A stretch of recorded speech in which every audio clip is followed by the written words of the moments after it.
না ফাঁকাতে কার সঙ্গে কথা বলছিলেন? তখন আমার আব্বা আব্বাস রেগে পালিয়ে এলো। তবে আপনি যার সঙ্গে কথা বলেছেন তাকে আমি দেখেছি। যখন আব্দুল্লাহ বললেন, ও দয়ার নবী গো, আপনি যার সঙ্গে কথা বলছিলেন ওকে আমি দেখেছি। আব্বাস দেখতে পেল না, আব্দুল্লাহ দেখতে পেল। তখন আল্লাহর রসুল বললেন, আব্দুল্লাহ রে, ওটা জিবরাইল আমিন ছিল। চাচা আব্বাস সুদারু ছিলেন, সুদের ব্যবসা করেছেন। তখন তো উনি রাজিয়াল্লাহু আনহু হননি, তারপরও ভাতিজার কাছে কোনো কাজে গেছেন। তো আব্বাসের ছেলে আব্দুল্লাহ, যার কবর এখনো আছে তায়েফের ময়দানে, সে আব্দুল্লাহ শিশু আব্বার সঙ্গে গেছে। তাহলে আব্বাস আর আব্দুল্লাহ দুই বাপ বেটা যাচ্ছে রসুলের কাছে, দুজন পৌঁছে গেছে রসুলের কাছে, ওখানে এসে দাঁড়িয়ে আছে। এবার হয়তো আব্বাস বলছে, এ বেটা মোহাম্মদ শোন, তোর সাথে কথা আছে। তখন আল্লাহ রসুল এই দিকে ফাঁকাতে একজনের সঙ্গে কথা বলছে। ফাঁকাতে, হাজি ফাঁকাতে কথা হয়, কেউ নাই সামনে। ঠিক কয়েকদিন পর আব্দুল্লাহ বলছেন, ইয়া রাসূলুল্লাহ, যেদিন আব্বার সঙ্গে আপনার মুলাকাতে গেলাম, আপনি আব্বার ডাকে 2 বার 3 বার সাড়া দিলেন না। ফাঁকাতে কার সঙ্গে কথা বলছিলেন? তখন আমার আব্বা আব্বাস রেগে পালিয়ে এলো। তবে আপনি যার সঙ্গে কথা বলেছেন তাকে আমি দেখেছি। যখন আব্দুল্লাহ বললেন, ও দয়ার নবী গো, আপনি যার সঙ্গে কথা বলছিলেন ওকে আমি দেখেছি। আব্বাস দেখতে পেল না, আব্দুল্লাহ দেখতে পেল। তখন আল্লাহর রসুল বললেন, আব্দুল্লাহ রে, ওটা জিবরাইল আমিন ছিল। আব্দুল্লাহ ছোট থেকে ইমানদার, আর আব্বাস বড় পর্যন্ত ইমান আনলে, শেষ দিকে ইমান আনলে। তার মানে আল্লাহ একজনকে দেখালো, একজনকে দেখালো না। তো কিয়ামতের মাঠে ঘটনা কি হবে? সবাই নূর দেখতে পাবে না, সবাই নূর দেখতে পাবে না।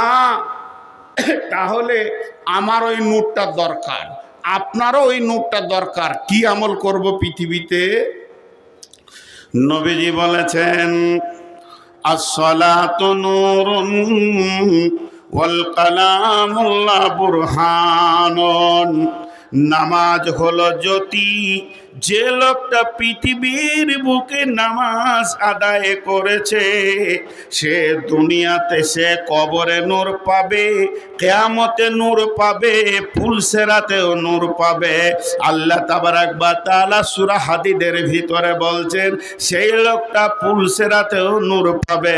আর যে লোকটা তুবু ইলাল্লাহি তাওবাতান নাসুহা, প্রতিজ্ঞাবদ্ধ ইখলাসের সঙ্গে তওবা করেছে, তারা নূর পাবে, তাদের নূরকে বৃদ্ধি করা হবে। অতএব কিছু আমলের বদৌলতে নূর পাওয়া যাবে। তার মধ্যে 1 নম্বরে হলো সালাত। যে নামাজ পড়েছে সে নূর পাবে। এখানে নাই না, ঘড়ি নেই,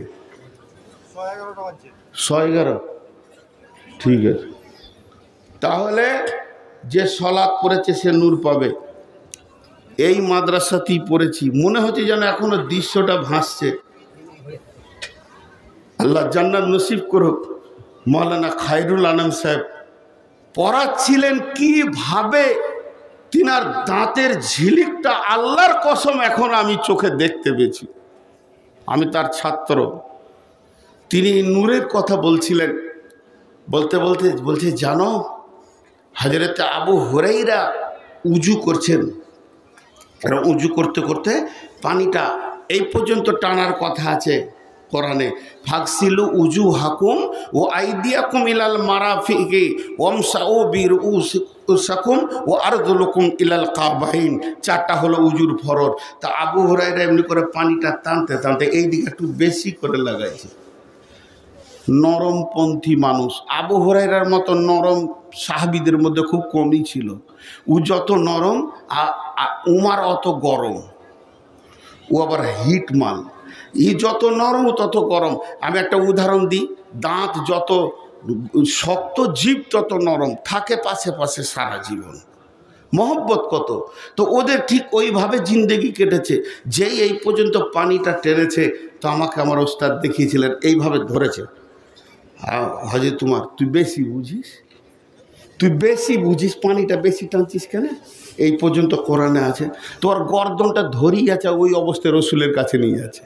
আর ও বিচারা নরম মানুষ, চুপচাপ যেছে, যে বেশি বকবো তো থাপ্পড় লাগিয়ে দেবার হুঁশি তো এরকম আছে।